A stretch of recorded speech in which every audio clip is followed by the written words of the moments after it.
Today on the WEInveested podcast, we have Justin Sloan, and he is the founder and CEO of Sloan Capital. Justin, how are you doing today? I'm good, man. How are you? I'm doing great. Thank you so much for joining.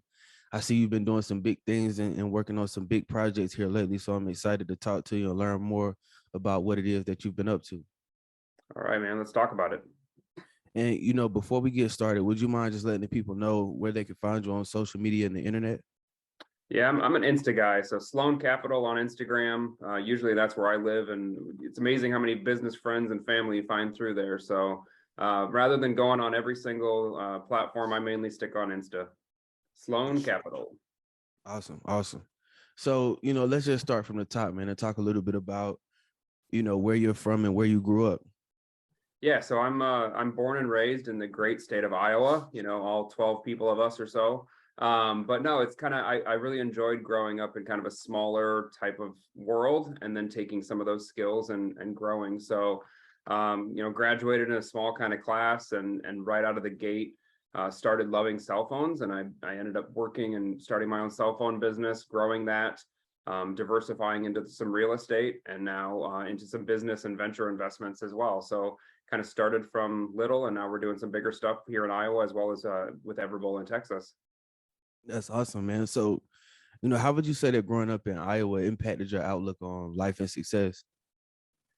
So I'm a big believer in Midwest impressed. Middle of the world is just, we kind of get along with everybody. And so what I really like about growing up here is it's just kind of a take care of your neighbor, do the right thing, work hard, keep your head down. And when you take that skill set and go other places, and rather than, the fanciness of big cities and this or that, but just keep your head down and grind on what you're working on, it's proven pretty well for me. So I enjoy the simple life. As much as I enjoy going to big cities and all that too, I really do enjoy just kind of the simple getting back to work, building the things that we're passionate about and growing.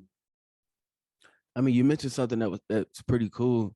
You mentioned that you started out with cell phones, and did you say you were selling cell phones? What was kind of the idea and the vision behind that, business venture? Yeah, so when I was in high school, I started selling cell phones for a local carrier and kind of fell in love with it. At that point, it was new and advancing technology. It was quickly going from black and white to color screens to flip phones to, internet and all that stuff. And I was able to be kind of right there in the middle. So after a couple of years of working at a cell phone carrier, I decided that I wanted to open up my own store. So I sold everything that I had. I bought some cases and some cell phone accessories, and I signed a lease. And then I worked open to close in that store 7 days a week until I made enough money that I could, hire my first employee and then maybe take a day off. And then a few months later, we're like, let's do another store. And we ended up growing it into one of the largest cell phone resellers of that carrier. Ran that company for about 12 years and, had a really good run with it. So it's just one of those things where I was passionate about it, but the timing made sense. The market was changing. Everybody was buying a new phone every 6 to 12 months. So it was very lucrative, but we could grow, and that's what we wanted to do. So what would you say are some important business lessons that you learned from that experience, from having your own store and just being able to grow it and continue to scale that to hiring your first employee? So yeah, so what's funny is I never went to, well, I went to college and I dropped out twice, right? The first time I thought I really wanted to be in computers and fixing computers. And then after a couple of years of owning my own business, I was like, I really want to go to business. Like, I want to learn about business stuff. But the problem was that they didn't teach business stuff until you had 2 years of art appreciation and math 101 and simple stuff that really wasn't down the road. So I think the biggest thing that I've learned throughout this process is just to say yes and then figure it out. I think that we sit here and think about all of the things that can go wrong when we're trying to do something new. But what would happen if it went right? What would happen if we actually did what we thought we could do? And I think that's where a lot of my passion and stuff comes from is, I don't really care if I'm wrong. It doesn't bother me to make a mistake. What bothers me more so is not trying. And so as we go through this journey, like when it came to cell phones, I was like, I'm running these stores for a corporate and I'm making them money, but this company is expanding and doing cool things. Why wouldn't I try to do it myself? And then we make every mistake along the way, right? You goof up on this thing, you fill out this form wrong, you got this, leases, you learn all that kind of stuff. But guess what? I started doing that at, in the low 20s. And those are now skills and things that I've learned and figured out that now, as I'm doing more businesses and other businesses, it just makes you better every time. So if you choose to never ever go and try anything, how do you learn? And I think that failing and trying stuff and being wrong is the best way to go in and grow. That's incredible, man. And just to kind of have that business IQ and that business acumen at such a young age, you know, and even before business school, where did you gain that knowledge from just to know, okay, this is what I need to do to operate and get my business started off the ground? Were you like a reader? Did you talk to friends and family? Like, how did you, learn to just do something in that industry or in that lane? Yeah, so I think there's probably a couple things that lead up to it. First of all, I was raised by a single mom who, had all times had 6, 7 different jobs. She was the ultimate hustler. Whatever it took to feed me and my brothers and keep us moving forward, that's what it was.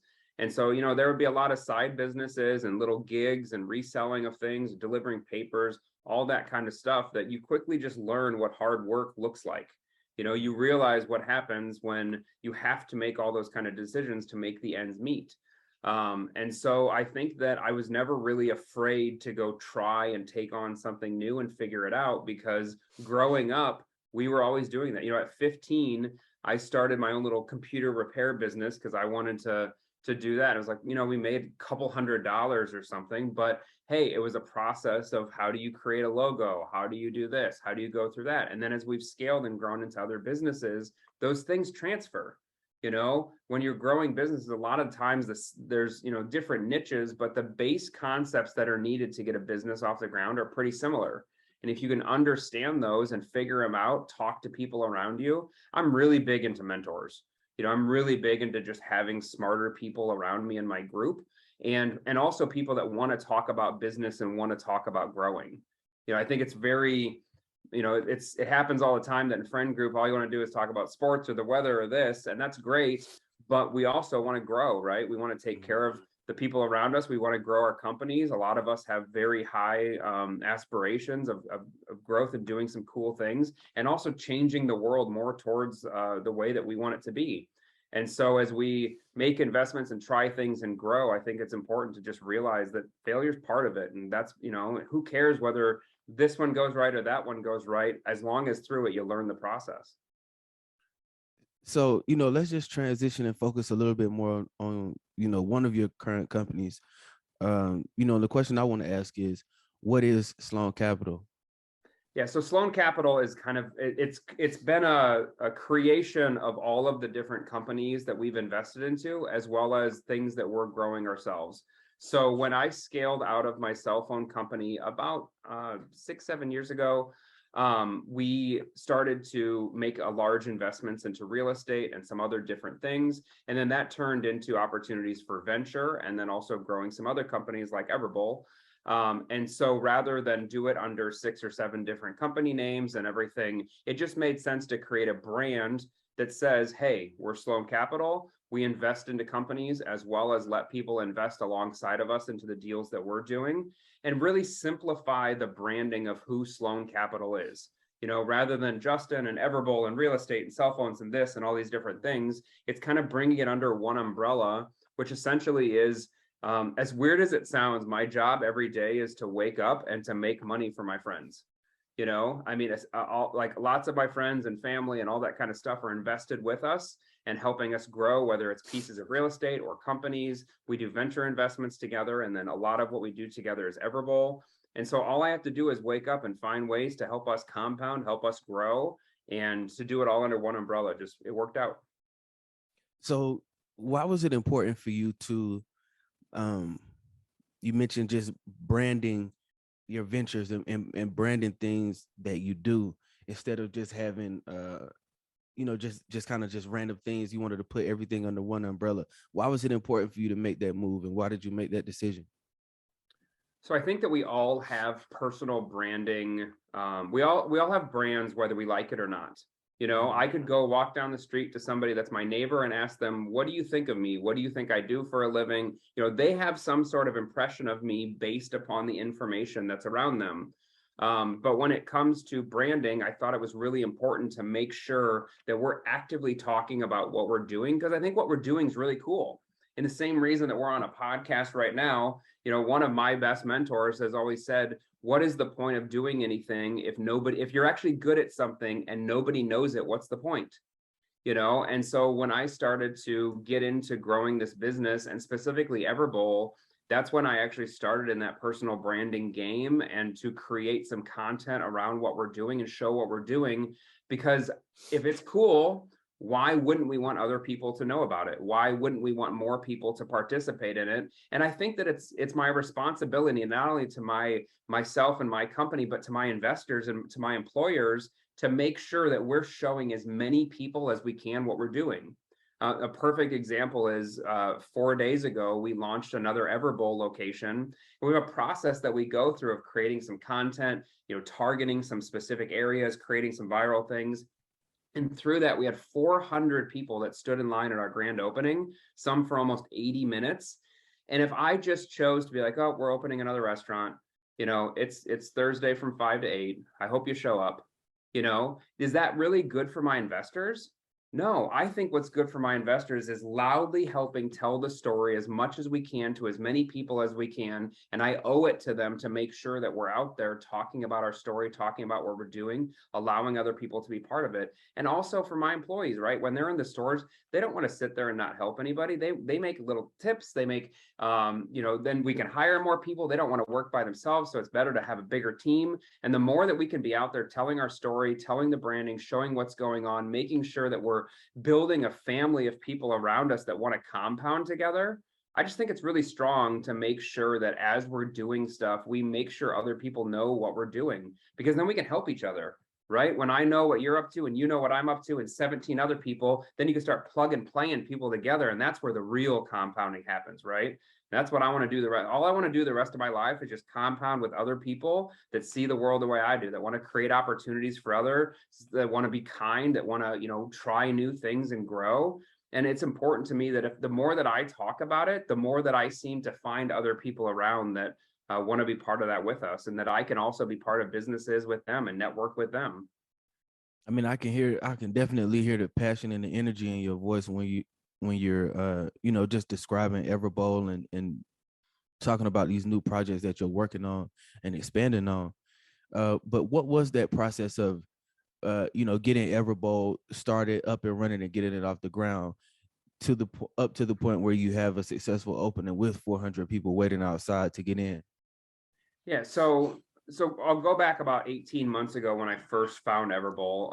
Everbowl was started in San Diego about a little over 5 years ago. When I found them, they had 20-ish locations, and this was something that I've never tasted before. I am from the Midwest, from smaller city, a few 100,000 people, and there's not such things as acai bowls or fruit bowls or anything like that around here. And so when I went out to Arizona in the middle of COVID and ended up trying this product and just became obsessed with it, because it's what I want to eat. I work a lot from my office right here, and I order in food, or I need something that's fairly quick and accessible and good for me, and there just wasn't that kind of option. So as we started looking and realizing, it was like, okay, wait a minute, the passion comes from the fact that this is what I want to eat. I want once or twice a week to have something that's, good for me, that's filling, that isn't processed, that makes it so I'm not sleeping at 3 o'clock in the afternoon. So, Exactly. so from right there, it was like, okay, I love this company. I love what they're doing. Let's dive a little deeper into it. I got to meet the CEO and talk with him quite a bit, and really dive in, went out and visited a bunch of their stores. And then we started this process of what would it look like to launch our own stores. And now what we've done is, we're launching a restaurant every 30 to 60 days or so. Like I said, we just had one about 4 days ago. We've got another one probably by the end of this month. And it happens really fast, where we've kind of built, as weird as it sounds, I say that we've built a conveyor belt of restaurants, right? So we have entire processes where we go from taking investors to having them be part of the stores. We then have real estate teams that do site selection. We then have construction workers that help build out the stores. And then we turn on our marketing and turn on the operations side of it, where we find great staff that wants to smile and make some friends. And then we deliver this delicious food to people and make sure that they hear about it. And so it's really just very intentional at all times of, if we're going to create this next big brand. And we're talking about, I mean, the company right now is opening multiple stores every week around the country, has almost 400 stores in the works. And so when we're getting a chance to be right alongside of that, it's just a matter of breaking it down into little chunks and then pouring gasoline on those little chunks when we need to. I mean, it sounds like your company and your team has really done their due diligence from, like you mentioned, just finding the actual location to marketing. So, all the way from step A to Z. You mentioned that you're in Iowa and this is acai bowls are something new that you just tried, but you really enjoyed. Um, and I'm guessing there are not many restaurants similar to this in Iowa. So was there a learning curve for, um, for your customers and clients or for the customers who wanted to eat at Everbowl? How important was the marketing piece? And how did you focus on getting the word out to kind of introduce this new food and this new experience to potential customers? Sure. So when we found the company, I actually wasn't sure whether it would work here in the state of Iowa. So I actually bought the rights to Everbowl for the state of Texas. And over the last year, I've actually launched a couple down in Dallas, and we're continuing. There's a food truck that's in Houston. We're working on additional locations in Dallas, Houston, San Antonio, and Austin right now.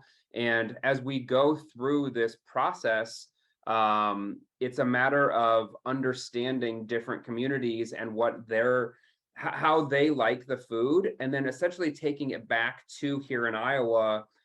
Because what happens with things like acai bowls is everyone kind of first thinks it's ice cream, right? Mm-hmm. And so they go out to dinner and then they come there for an acai bowl and they're like, wait a minute, it's $8. I just had dinner. And then they have to the big change for me came when I realized that this wasn't a treat, but this is actually an optional meal replacement. This is something that I can fuel myself with. And then, when you eat a bowl of things that have been around forever, so every bowl is stuff that's been around forever, nothing processed, nothing refined. All the bases are vegan and dairy free. And I'm not at all into that lifestyle, right? I'm a meat and potatoes, Midwest, farm kind of guy. But when I started eating this food, I felt different. I slept different. I mean, I'm 60 pounds lighter than I was a year and a half ago. Like, eating things that come from earth are just good for you.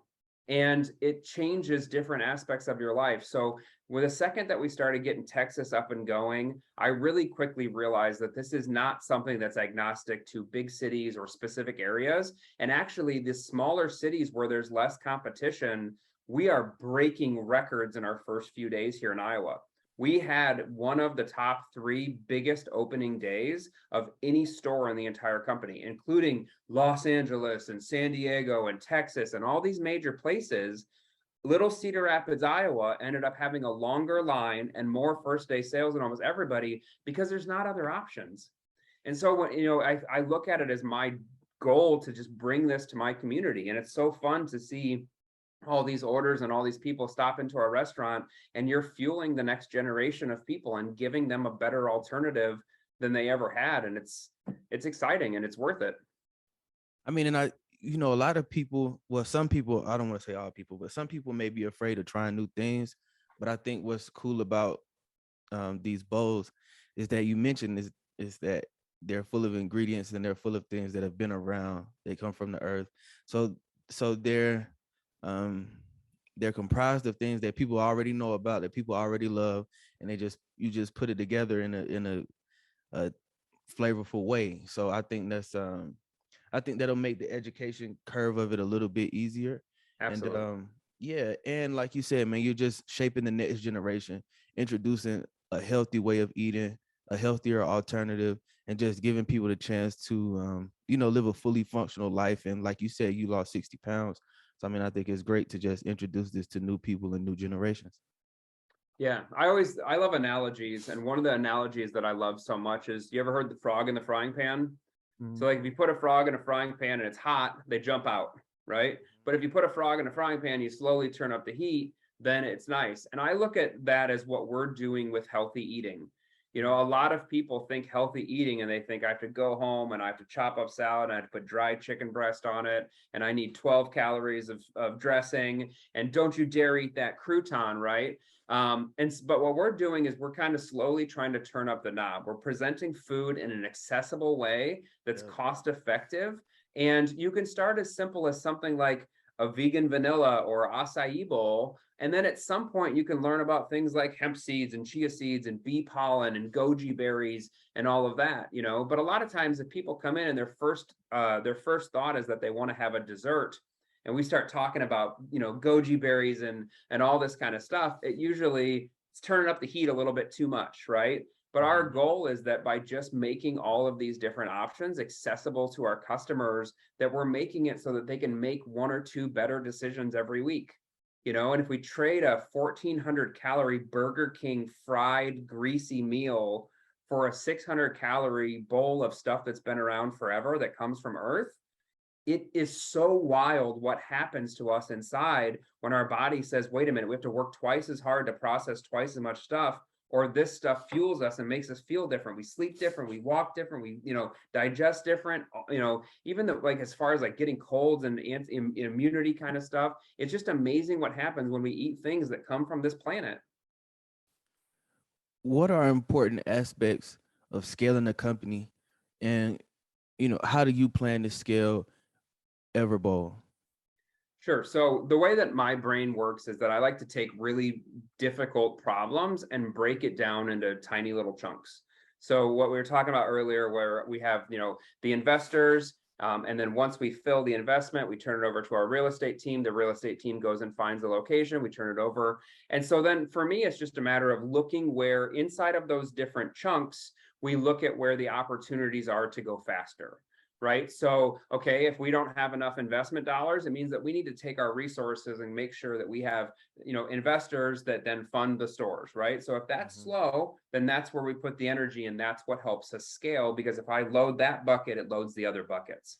And so from there on, and then same thing, once we get the stores open, we have processes that break it down. You know, it's not accidental that there was 400 people that showed up at our location, right? I mean, the way that we do it is broken down, right? We started with investors. A lot of these investors live in the community where their store is, right? So now all of a sudden we've got lots of people that want a similar thing to happen, which is a successful new concept to be brought into town.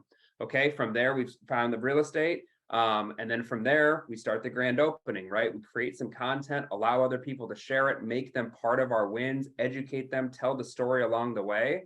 And that's really what allows us to scale. And intentionally, what I'm doing right now is trying to let more people be part of it. You know, for 50K, you can own 4% of 3 of our restaurants.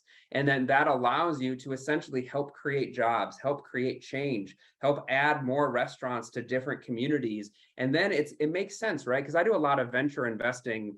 And how many times do you write a check to a company? You have no idea what they're doing with the money, right? It could be to fund some R&D and some random thing or whatever. Like when you invest in Apple, we don't exactly know where our dollars are going. But one of the things that I really wanted to do and has really helped our scale is I'm making investors part of what we're doing, right? When they write us a check, they're literally helping us create restaurants where we then hire people, where we then serve bowls. And every time that a bowl walks out the front door, they know that they're getting a little small piece of that because they help create that from nothing.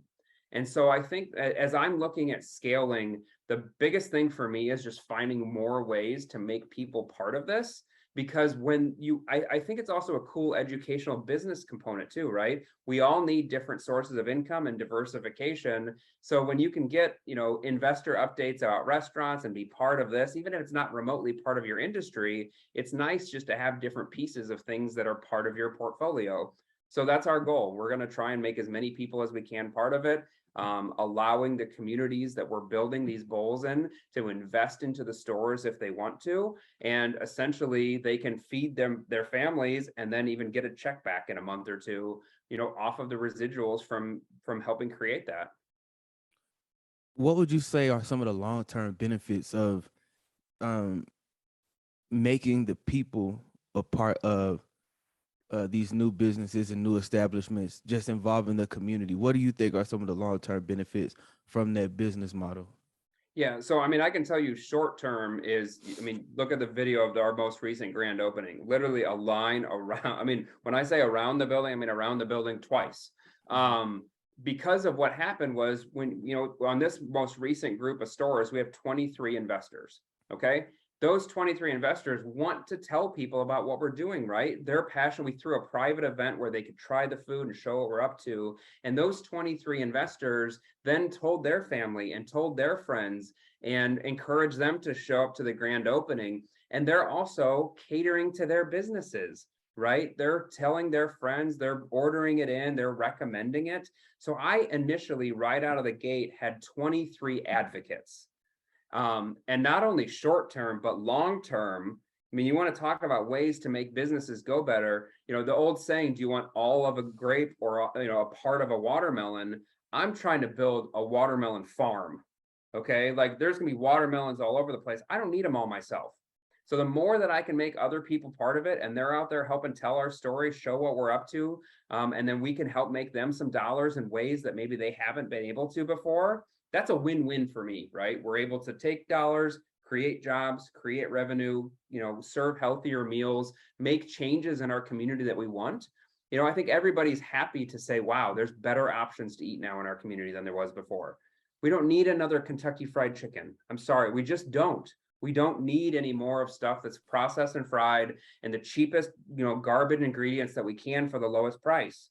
We do need some options that actually make people's bodies treat them a little bit better and make it a little bit easier and fuel them for, better, humanity living, right?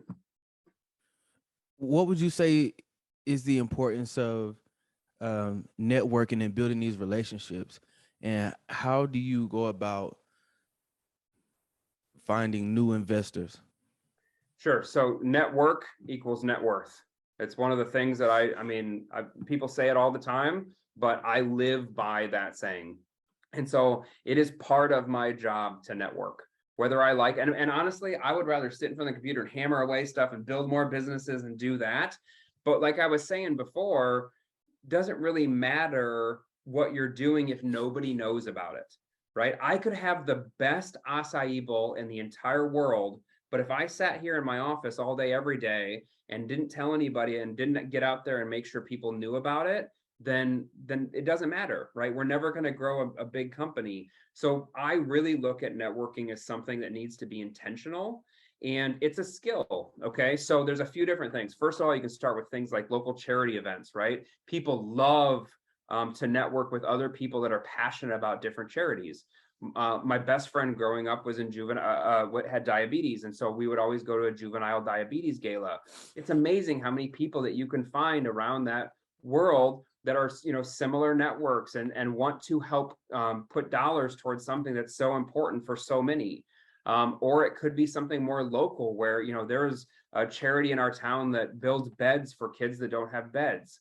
Guess what? Let's donate and put some labor right alongside to make sure that there's less kids in our community. I mean, come on, and what happens when you get people like this that are joining together, you realize that what happens if we combine our resources?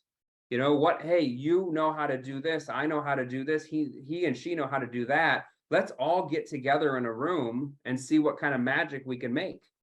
And so networking, whether it be events, whether it be charity events, whether it be, social clubs or a golf club or whatever it is that you're passionate about, I think we have to intentionally go out and make friends with different people and create relationships with different people, because that's how we find more of a network that we can compound together. And then it's not us versus the world.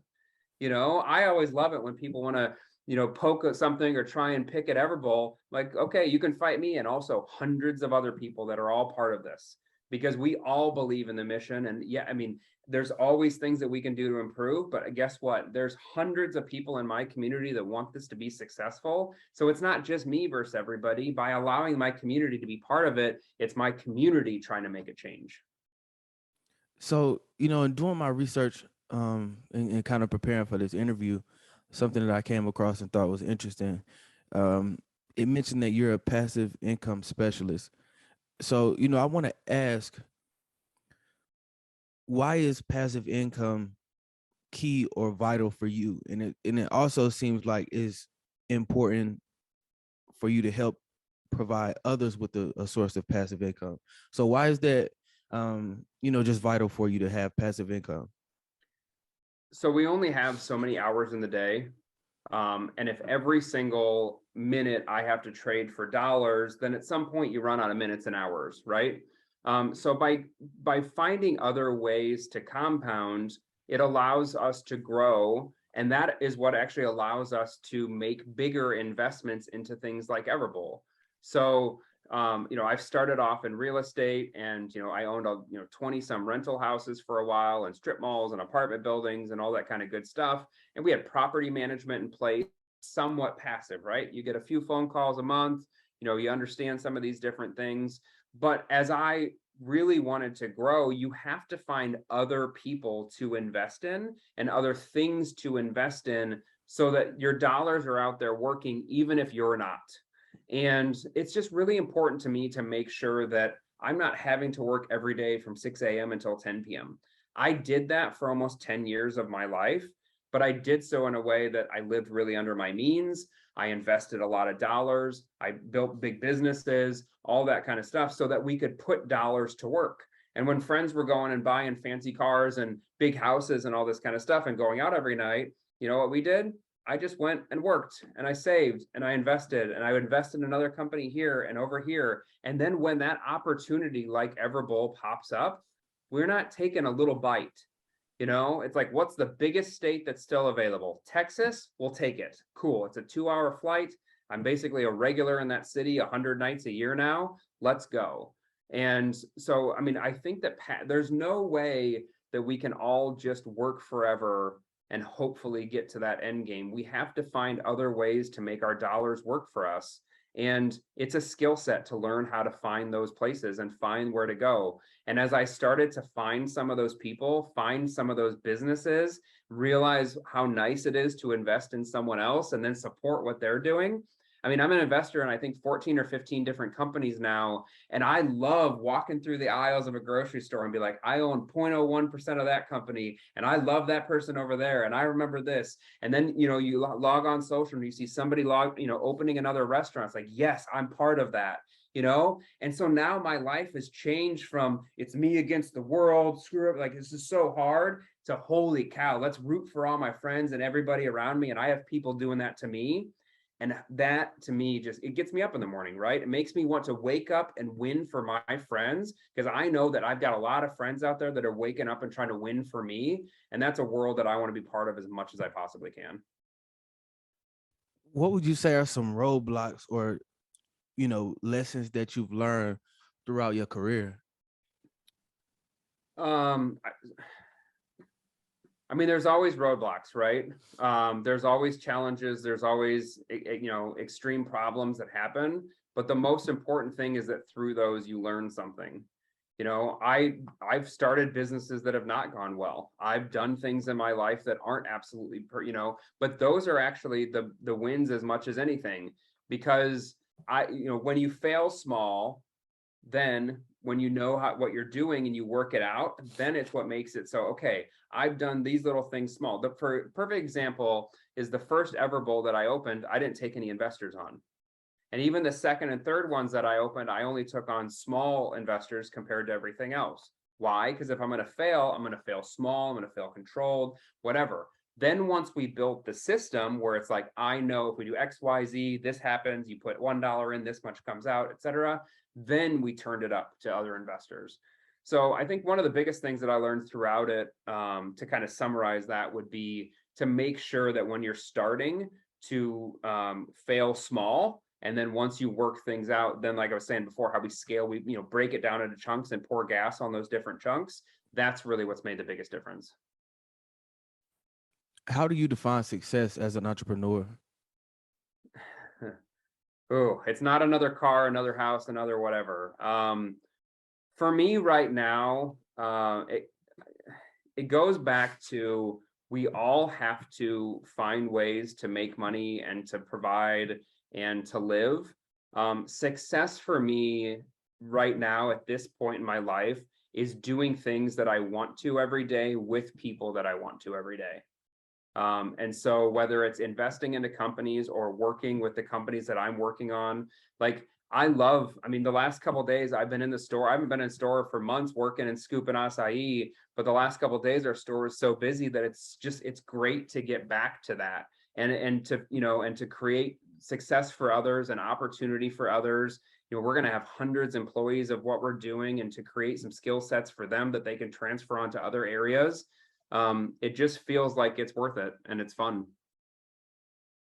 What would you say is the most important reason for your success up until this point?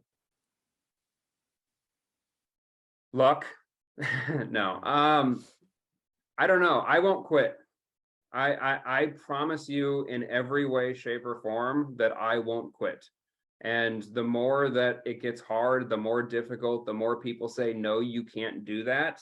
The more that I just, okay, I'll show you the other way, you know? So I think probably tenacity, right? I mean, at the end of the day, there's no option of which this doesn't work. It's just a matter of how much it works.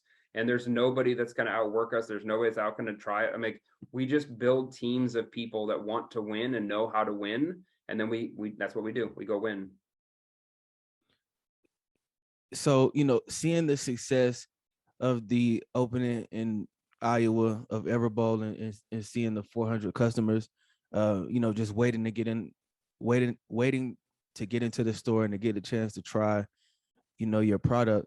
What emotions were you feeling at that time? You know, what was going through your mind? So this is, you know, we do a lot of these grand openings, but when you do it in your own hometown, it adds a different level of stress, especially when you know that, you know, 10 to 15 of your investors are probably going to show up and wait in line and get that experience. So there's obviously a lot of stress. There's a lot of late nights and little sleep and all that kind of stuff. But the one thing that I always go back to, you know, I want to rewind back to April of this year when I decided to throw an event to tell people about Everbowl and what I was doing and allowing them to be part of it. And, you know, what would happen if I threw that event and not a single person said they wanted to invest and nothing happened and whatever. And I often go back to what is the worst possible thing that can happen. And you know what? No matter what, we're still moving forward.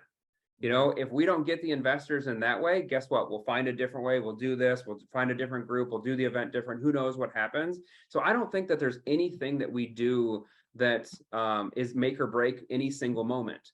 So when it comes to that most recent grand opening, while there is stress, while there is that, you know what? I can look at my investors in the eye and say, I believe that we've done everything that we can to make this as successful as possible. But over the next few weeks and honestly, few months, we're going to have mistakes. Right? We have new employees, we have a new business, we have new areas, we have new learning challenges. And the coolest thing about me is I work with other investors that own other businesses and do other stuff. They understand it, right? They understand that nothing's perfect, that they're part of it. And so we just give it our best shot every single time. And if every single time we step up to everything and we say, did we give it our all to give it the most chance possible of being successful? If we do that, it's basically guaranteed that at some point those decisions will compound in the right way.